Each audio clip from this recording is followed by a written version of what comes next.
லௌதேத்தூர் இயேசுஸ் கிறிஸ்து. இயேசு கிறிஸ்துவுக்கு புகழ். தமிழ் கூறும் நல்லுலகில் வாழும் அனைத்து அன்புள்ளங்களுக்கும் வத்திக்கான் வானொலியின் வணக்கம். இறைவன் உங்கள் உள்ளத்தையும் இல்லத்தையும் தன் அன்பாலும் அருளாலும் அமைதியாலும் இன்றும் என்றும் நிரப்புவாராக.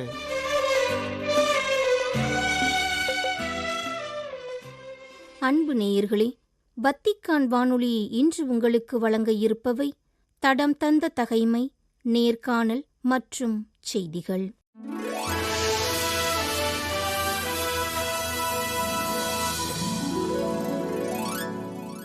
தடம் தந்த தகைமை. ஆண்டவரின் கோவிலுக்கு காணிக்கை செலுத்தியவர்கள்.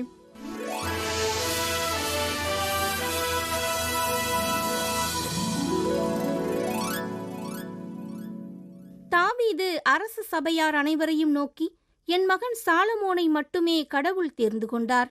அவன் அனுபவமற்ற இளைஞன். செய்ய வேண்டிய பணியோ பெரியது. கட்டவிருக்கும் இல்லமோ மனிதனுக்கன்று, கடவுளாகிய ஆண்டவருக்கே.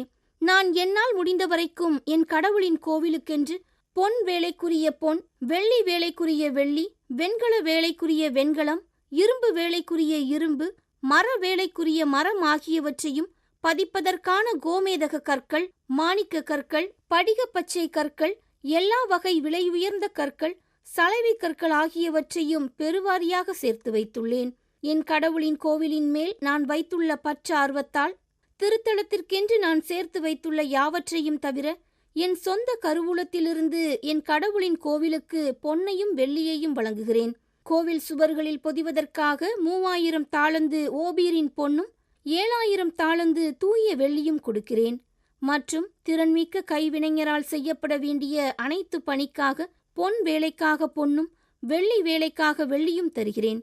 இன்று இப்பணிக்கென தம் கையிலிருந்து தாராளமாக ஆண்டவருக்கு கொடுப்பது வேறு யார் என்றார்.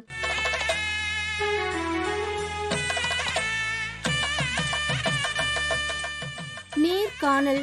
இணைய வழியில் மறைப்பணியாற்றுவோருக்கான யூபிலி பகுதி 2.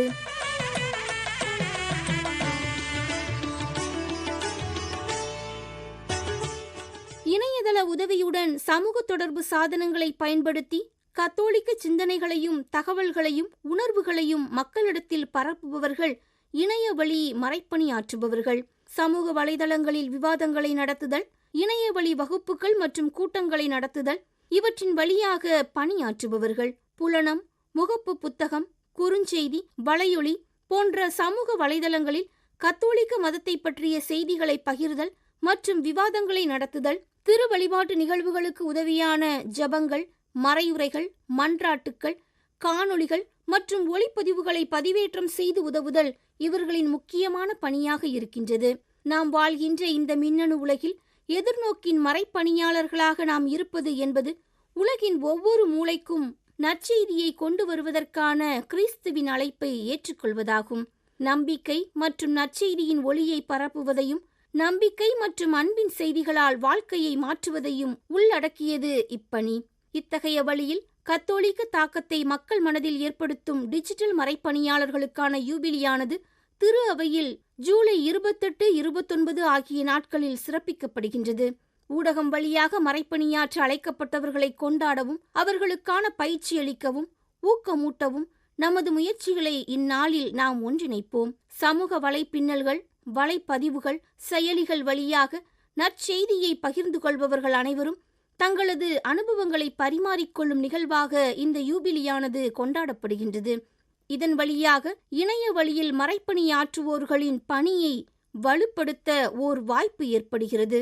கடந்த வாரம் இணைய வழியில் மறைப்பணியாற்றுவோருக்கான யூபிலி குறித்த தனது கருத்துக்களை பகிர்ந்து கொண்ட அருள் தந்தை எல் ஆரோக்கியதாஸ் அவர்களின் கருத்துக்களின் தொடர்ச்சியை இன்றைய நமது நேர்காணலில் நாம் காணலாம். ஊடகம் வழியாக மக்களுக்கு நற்செய்தி அறிவிப்பு ஆற்றலை தூண்டும் மறைப்பணியாளர்களின் பணி முக்கியமானதா என்பது குறித்த தகவல்களை எங்களுக்கு கொஞ்சம் எடுத்துரைக்க முடியுமா? கத்தோலிக்க இன்ஃப்ளூயன்சஸ் அவர்களுடைய ரீல்ஸ்கள், வீடியோக்கள் மற்றும் பதிவுகள் மூலமாக ஒவ்வொரு நாளும் நற்செய்தியை பரப்புகின்றார்கள். திருச்சபை வாழ்க்கையிலிருந்து வெகு தொலைவில் உள்ளவர்களையும் அவர்கள் தேடி கண்டடைகிறார்கள். இரண்டாவதாக, இளைஞர்களின் ஈடுபாடு. அன்புமிக்கவர்களே, இன்றைய இந்த நவீன காலத்தில் பெரும்பாலான இளைஞர்களும் இளம்பெண்களும் சமூக ஊடகங்களில் மணிக்கணக்காக செலவிடுகிறார்கள். கத்தோலிக்க இன்ஃப்ளூயன்சஸ் அந்த இளைஞர்களின் மொழியில் பேசி விசுவாசத்தை அவர்கள் புரிந்து கொள்ளக்கூடியதாகவும் அவர்களை ஈர்க்கக்கூடியதாகவும் மாற்றுகிறார்கள். மூன்றாவது, நம்பிக்கையின் சாட்சியம். தனிமை, கவலை மற்றும் தார்மீக குழப்பத்தை எதிர்கொள்ளும் உலகில் கத்தோலிக்க இன்ஃப்ளூயன்சஸ்கள் உண்மை, அன்பு மற்றும் எதிர்நோக்கின் செய்திகளை ஒவ்வொரு நாளும் மக்களுக்கு வழங்கிக் கொண்டிருக்கிறார்கள். நான்காவது, கத்தோலிக்க விசுவாசத்தை பாதுகாக்கும் பணி. அன்புமிக்கவர்களே, தவறான கருத்துக்களை தெளிவுபடுத்தி திருச்சபையின் போதனைகளை கத்தோலிக்க இன்ஃப்ளூயன்சஸ்கள் பாதுகாக்கின்றார்கள். மதத்திற்கு பெரும்பாலும் எதிர்மறையாக இருக்கும் இடங்களில் உரையாடலை ஊக்குவிக்கிறார்கள், மக்களுக்கு புரிதலை ஏற்படுத்துகிறார்கள். விசுவாச சமூகங்களை கட்டமைத்தல். அன்புமிக்கவர்களே, பல கிறிஸ்தவர்கள் மெய்நிகர் விசுவாச சமூகங்களை உருவாக்கிக் கொண்டிருக்கிறார்கள். மெய்நிகர் அப்படி என்றால் கம்யூனிட்டிஸ், வர்ச்சுவல் கம்யூனிட்டிஸ். இவை உண்மையான வாழ்க்கையில் மனமாற்றத்தையும் மக்களுடைய விசுவாசத்தையும் புதுப்பிக்க விசுவாச அன்றாட நடைமுறைக்கு வழிவகுக்கின்றன. இப்பொழுது என்னுடைய இந்த இன்றைய மன்னா பணியில நான் விசுவாசத்தையும் நற்செய்தியையும் பரப்புவதை விட எனக்கு உதவுகிற பொதுநிலையினர் தான் இந்த மெய்நிகர் குழுக்கள் வாயிலாக, வர்ச்சுவல் கம்யூனிட்டிஸ் வாயிலாக ஆயிரம் விசுவாசிகளுக்கு நற்செய்தி அறிவித்துக் கொண்டிருக்கிறார்கள். திருத்தந்தை பிரான்சிஸ் ஒருமுறை கூறியது, இன்றைய டிஜிட்டல் உலகம் நடுநிலையானது அல்ல, அதற்கு கிறிஸ்துவின் சாட்சிகள் தான் இன்றைய காலகட்டத்தில் தேவை. வெறும் கான்டென்ட், உள்ளடக்கங்களை மட்டும் உருவாக்குகிற இன்ஃப்ளூயன்சஸ்கள் இன்றைக்கு தேவையல்ல. மாறாக ஆன்லைனில் நற்செய்தியை வாழும் மக்களுக்கு கத்தோலிக்க இன்ஃப்ளூயன்சர்கள் இந்த டிஜிட்டல் கண்டத்தின் புதிய மறைப்பணியாளர்களாக பணியாற்றுகிறார்கள். ஆகவே இது இன்றைய உலகின் திருச்சபையின் மறைப்பணிக்கு அவர்களுடைய பங்களிப்பை முக்கியமானதாகவும் இன்றியமையாததாகவும் மாற்றுகிறது. அன்பு உறவுகளே, கத்தோலிக்க இன்ஃப்ளூயன்சர்களுடைய பணியும் பங்களிப்பும் நாம் வாழ்கிற இன்றைய திருச்சபையினுடைய வாழ்க்கையில மிக முக்கியமானதாக கருதப்படுகிறது. அதற்கான காரணங்கள் இப்பொழுது நான் உங்களோடு பகிர்ந்து கொள்கிறேன். திருத்தந்தை 16ஆம் பெனடிக்ட் ஒருமுறை சொல்லியிருக்கிறார், டிஜிட்டல் உலகம் மறைப்பணிக்கு ஒரு புதிய கண்டமாகும். கத்தோலிக்க இன்ஃப்ளூயன்சர்கள் திருச்சபைக்கு ஒருபோதும் வராதவர்களுக்காக நற்செய்தியை கொண்டு செல்லுகிறார்கள். இரண்டாவதாக, டிஜிட்டல் குப்பைகளாக மாறி வருகும் இந்த உலகத்தில் கத்தோலிக்க இன்ஃப்ளூயன்சர்கள் பொது மன்றத்தில் கத்தோலிக்க திருச்சபைக்கு சாட்சியம் பகிர்ந்து வருகிறார்கள். அன்புமிக்கவர்களே, திருச்சபையின் போதனைகளில் வேரூன்றிய தெளிவு, உண்மை மற்றும் நம்பிக்கையை கத்தோலிக்க இன்ஃப்ளூயன்சர்கள் வழங்கிக் கொண்டிருக்கிறார்கள். மூன்றாவதாக, விளிம்பு நிலை மக்களுக்கான இறைப்பணி, நற்செய்தி பணி. மிக குறிப்பாக இளைஞர்கள் திருச்சபையிலிருந்து தொடர்பில் துண்டிக்கப்பட்டவர்களாக இருக்கிறார்கள். இந்த கத்தோலிக்க இன்ஃப்ளூயன்சர்கள் இளைஞர்களுடைய மொழியில் பேசி இன்ஸ்டாகிராம், யூடியூப், வாட்ஸ்அப், ட்விட்டர் மற்றும் பாட்காஸ்ட் மூலமாக அந்த இளைஞர்களை, தொடர்பிலிருந்து விலகி இருக்கிற அந்த இளைஞர்களை சென்றடைகிறார்கள். கத்தோலிக்க விசுவாசத்தை பாதுகாக்கிற பணி. அன்பு உறவுகளே, திருச்சபை பெரும்பாலும் பிரிவினை சகோதரர்களால் தவறாக புரிந்து கொள்ளப்படும் அல்லது விமர்சிக்கப்படும் இந்த ஒரு காலகட்டத்தில் கத்தோலிக்க இன்ஃப்ளூயன்சர்கள் அன்போடும் பகுத்தறிவோடும் விசுவாசத்தோடும் நம்பிக்கையோடும் கத்தோலிக்க மதிப்புகளை விளக்கவும் பாதுகாக்கவும் மேம்படுத்தவும் முடியும். ஒரு கத்தோலிக்க இன்ஃப்ளூயன்சராக உங்களின் கருத்து என்ன? மக்களுக்கு நீங்கள் கூற விரும்புவது என்ன என்பது குறித்து எங்களுக்கு கொஞ்சம் கூறுங்களேன். இன்றைய மன்னா இல்லம் தோறும் இறை வார்த்தையை பரப்புகிற ஒரு கத்தோலிக்க இன்ஃப்ளூயன்சராக உலகெங்கிலும் உள்ள கத்தோலிக்கர்களுக்கு உங்களுடைய ஆலோசனை என்ன என்கிற ஒரு கேள்வி என்னிடம் கேட்கப்படுகிறது. அன்புமிக்கவர்களே, கிறிஸ்துவில் வேரூன்றி இருங்கள். தினமும் நற்கருணை, இறை வார்த்தையை வாசித்தல், குடும்பத்தில் ஜெபமாலை இவைகள் இல்லாவிட்டால் நம்முடைய குடும்பங்கள் வெற்று விளம்பரங்களாக மட்டுமே மாறிப்போகும் சூழலில் கிறிஸ்துவில் வேரூன்றி இருக்க உங்களுக்கு முதல் அழைப்பை விடுக்கிறேன். டிஜிட்டல் உலகில் இரைச்சல்கள் நிறைந்திருந்தாலும் கத்தோலிக்க கிறிஸ்தவர்களாய் கத்தோலிக்க கிறிஸ்தவத்தின் உண்மையை தெளிவாகவும் அன்பாகவும் மற்றவர்களோடு பகிர்ந்து கொள்ள அச்சப்படாதீர்கள். உங்கள் விசுவாசத்தில் பெருமை கொள்ளுங்கள் என்பதுதான் என்னுடைய இரண்டாவது வேண்டுகோள். மூன்றாவதாக, நற்செய்தியை நாம் பரப்புவதற்கு முன் வாழும் நற்செய்திகளாய் மாற முயற்சி செய்ய வேண்டும். ஏனென்றால் நம்முடைய வார்த்தைகளை விட நம்முடைய வாழ்வு மிகப்பெரிய ஒரு சாட்சியமாக மாறும் என்பதில் மாற்று கருத்து இல்லை. திருத்தந்தை பிரான்சிஸ் அடிக்கடி கூறுவது போல, நற்செய்தியை வாதத்தோடு அல்ல, அன்போடும் நம்பிக்கையோடும் பகிர்ந்து கொள்ளுங்கள். அந்த அன்பும் நம்பிக்கையும் நம்முடைய வாழ்வால் பகிரப்பட்டால் நற்செய்தி இன்னும் வீரியமுடன் மக்களுக்கு அளிக்கப்படும். சமூக வலைதளங்கள் அல்லது ஒரு கத்தோலிக்க இன்ஃப்ளூயன்சராக இருப்பது பிரிவினையாக அல்ல, மாறாக ஒற்றுமையை கட்டமைப்பதற்காகவே என்பதை நாம் புரிந்து கொள்ள வேண்டும். நமக்கு கொடுக்கப்பட்டிருக்கிற இந்த சமூக வலைதள வாய்ப்பு என்பது எல்லா சூழல்களிலும் ஒருமைப்பாட்டை உருவாக்குவதிலும், அமைதியை மேம்படுத்துவதிலும், விசுவாசத்தை ஆழப்படுத்துவதிலும், ஒற்றுமையையே பலமாக கொண்டிருப்பதில் மட்டுமே அடங்கியிருக்கிறது என்பதையும் நாம் புரிந்து கொள்ள வேண்டும். அன்பு உறவுகளே, கத்தோலிக்க இன்ஃப்ளூயன்சர்களுக்கு ஆன்மாவின் ஆழமாக நம்முடைய அன்னை மரியாள் இருக்க வேண்டும்.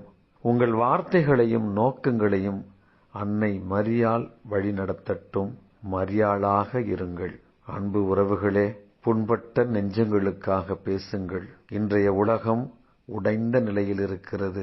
உங்கள் பதிவுகள் மூலம் ஊக்கத்தையும் குணப்படுத்துதலையும் ஆற்றுப்படுத்துதலையும் நம்பிக்கையை மட்டுமே வழங்குங்கள்.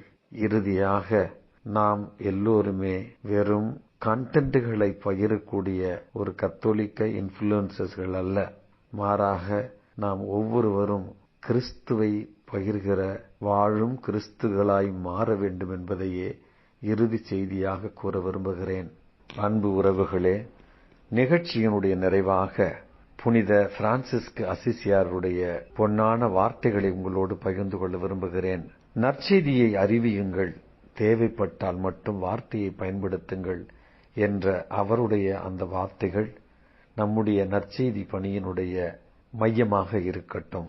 கத்தோலிக்க இன்ஃப்ளூயன்சர்களாய் நம்முடைய குடும்பங்களிலும் நாம் வாழுகிற பகுதிகளிலும் இயேசுவை நம்முடைய வாழ்வாலும் வார்த்தையாலும் அறிவிக்க இறைவன் உங்களையும் என்னையும் தூண்டுவாராக. வத்திக்கான் வானொலி நேயர்களுக்கு வணக்கம். நன்றி தந்தையே, மிக அருமையாக தெளிவாக உங்களது கருத்துக்களை எங்களுடன் பகிர்ந்து கொண்டீர்கள். உங்களது பணி சிறக்க எம் வத்திக்கான் வானொலி நேயர்கள் சார்பில் வாழ்த்துக்களும் ஜெபங்களும். இணைய வழியில் மறைப்பணி ஆற்றுவோருக்கான யூபிலி பகுதி 2 என்ற தலைப்பில் இன்றைய நேர்காணலை உங்களுக்கு வழங்கியது வத்திக்கான் வானொலி.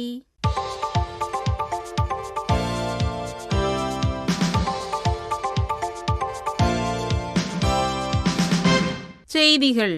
போர் மற்றும் அநீதியால் சூழப்பட்ட உலகில் கூட இடம்பெயர்ந்தோர் மற்றும் புலம்பெயர்ந்தோர் நம்பிக்கையின் உருவகமாக உள்ளனர். அவர்களின் துணிவும் விடாமுயற்சியும் ஓர் ஆழமான நம்பிக்கையை பிரதிபலிக்கின்றன. இது சிறந்ததோர் எதிர்காலத்தை தேடி உயிருக்கு ஆபத்தான பயணங்களை எதிர்கொள்ள அவர்களுக்கு வலிமை அளிக்கிறது என்று கூறியுள்ளார் திருத்தந்தை 14ஆம் லியோ. இவ்வாண்டு அக்டோபர் மாதம் 4 மற்றும் 5ஆம் தேதிகளில் சிறப்பிக்கப்படவிருக்கிற 111வது உலக இடம்பெயர்ந்தோர் மற்றும் புலம்பெயர்ந்தோர் நாளுக்காக ஜூலை 25 வெள்ளிக்கிழமையன்று வழங்கியுள்ள செய்தியில் இவ்வாறு நம்பிக்கை தெரிவித்துள்ளார் திருத்தந்தை.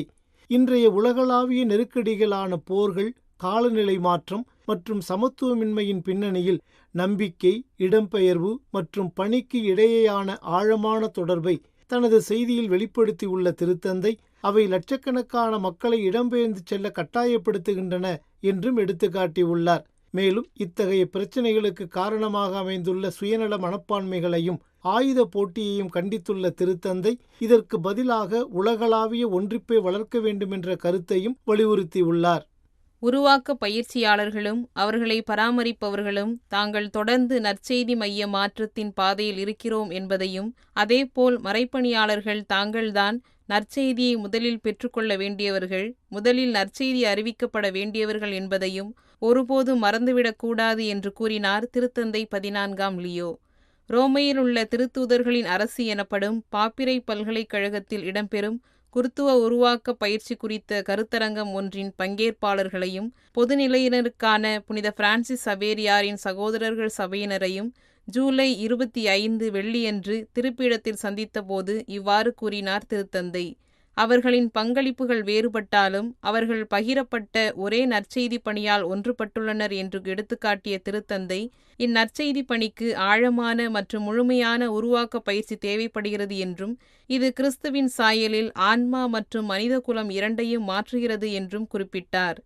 ஜூலை 24 இவ்வியாழக்கிழமையன்று அல்ஜீரியா குடியரசின் தலைவர் திரு அப்தெல் மஜீத் டெபவுன் அவர்கள் வத்திக்கானில் திருத்தந்தை 14ஆம் லியோ அவர்களை சந்தித்து உரையாடினார் என்று கூறியுள்ளது திருப்பீட செய்தி தொடர்பகம். இச்சந்திப்பிற்கு பிறகு அல்ஜீரிய அதிபர், திருப்பீட செயலர் கர்தினால் பேதுரோ பரோலின் அவர்களையும், பன்னாட்டு உறவுகளுக்கான திருப்பீடத்துறையின் துணைச் செயலாளர் பேரருள் திரு டேனியல் பாச்சோ அவர்களையும் சந்தித்து உரையாடினார் என்று தெரிவித்துள்ளது திருப்பீட செய்தி தொடர்பகம். திருப்பீடச் செயலகத்தில் நிகழ்ந்த இந்த சந்திப்பின் போது திருப்பீடத்திற்கும் அல்ஜீரியா குடியரசுக்கும் இடையிலான நலமான தூதரக உறவுகள் குறித்தும், அந்நாட்டின் வளர்ச்சிக்கு தல திருஅவையின் பங்களிப்பு மற்றும் அதன் செயல்பாடுகள் குறித்தும் பேசப்பட்டன என்றும் மேலும் தெரிவிக்கிறது திருப்பீடச் செய்தி தொடர்பகத்தின் அறிக்கை. ஜூலை 23 இப்புதனன்று தனது 84வது பிறந்த நாளை சிறப்பித்த இத்தாலிய அரசு தலைவர் செர்ஜியோ மத்தரெல்லா அவர்களுக்கு வாழ்த்துச் செய்தி ஒன்றை அனுப்பியுள்ளார் திருத்தந்தை 14ஆம் லியோ. இத்தாலி நாட்டின் ஒற்றுமைக்காக தியாக மனதுடன் மத்தரெல்லா அவர்கள் ஆற்றி வரும் பணிகளுக்காக தனது இறை வேண்டல்களையும் உறுதிப்படுத்தியுள்ளார் திருத்தந்தை. மேலும் இத்தாலிய மக்களின் அமைதி மற்றும் ஒற்றுமைக்காக அவர் ஆற்றி வரும் சோர்வற்ற சிறந்த பணிகளுக்காக அவரை நன்றியுடன் நினைவு கூர்வதாகவும் தனது வாழ்த்துச் செய்தியில் குறிப்பிட்டுள்ளார் திருத்தந்தை. இறுதியாக இத்தாலிய அரசு தலைவர் மத்தரெல்லா அவர்களை அன்னை கன்னி மரியாவிடம் ஒப்படைத்து அவரது குடும்பத்தினர், உடன்பணியாளர்கள் மற்றும் இத்தாலிய நாடு முழுவதற்கும் தனது அப்போஸ்தலிக்க ஆசிரை வழங்கியுள்ளார் திருத்தந்தை 14ஆம் லியோ. அனைத்துலக காரிதாஸ் அமைப்பு உட்பட 100க்கும் மேற்பட்ட மனிதாபிமான மற்றும் மனித உரிமை அமைப்புகள் இஸ்ரேலின் காசா முற்றுகையை கண்டித்துள்ள அதேவேளை, இந்நிலை பட்டினி, குழப்பம் மற்றும் இறப்பிற்கு ஒரு காரணமாக அமைந்துள்ளதாகவும் குறை கூறியுள்ளன. உடனடி மற்றும் நிரந்தர போர் நிறுத்தத்தை ஏற்படுத்த வேண்டுமெனவும், மனிதாபிமான உதவிகள் மீதான அனைத்து கட்டுப்பாடுகளையும் நீக்க வேண்டுமெனவும் கூறியுள்ளதுடன், மனிதாபிமான உதவிகள் மக்களை சென்றடையும் வகையில் அனைத்து தரைவழிகளை திறக்க வேண்டுமெனவும் வேண்டுகோள் விடுத்துள்ளன. ஐநா தலைமையிலான உதவி விநியோக பொறிமுறையை ஆதரிக்கவும், இராணுவ கட்டுப்பாட்டிலுள்ள உதவி முறைகளை முடிவுக்கு கொண்டு வரவும் விண்ணப்பித்துள்ளதுடன், பாரபட்சமற்ற மனிதாபிமான முயற்சிகளுக்கு நிதியளிப்பதை தொடரவும், மோதலுக்கு பங்களிக்கும் ஆயுத பரிமாற்றங்களை நிறுத்தவும் கேட்டுக்கொண்டுள்ளன அவ்வமைப்புகள். பொதுமக்கள் பட்டினி கிடப்பது ஒரு போர்க்குற்றம் என்பதை வலியுறுத்தியும், அனைத்துலக சமூகத்தின் செயலற்ற தன்மையை கண்டித்தும் குரல் எழுப்பியுள்ள இவ்வமைப்புகள் உயிர்களை காப்பாற்ற தீர்க்கமான நடவடிக்கைகளை எடுக்க மாநிலங்களுக்கு அழுத்தம் கொடுத்துள்ளன. நேயர்களே, இத்துடன் வத்திக்கான் வானொலியின் தமிழ் ஒலிபரப்பு நிறைவு பெறுகின்றது. உங்கள் செவிமடுத்தலுக்கு நன்றி. வணக்கம். வணக்கம்.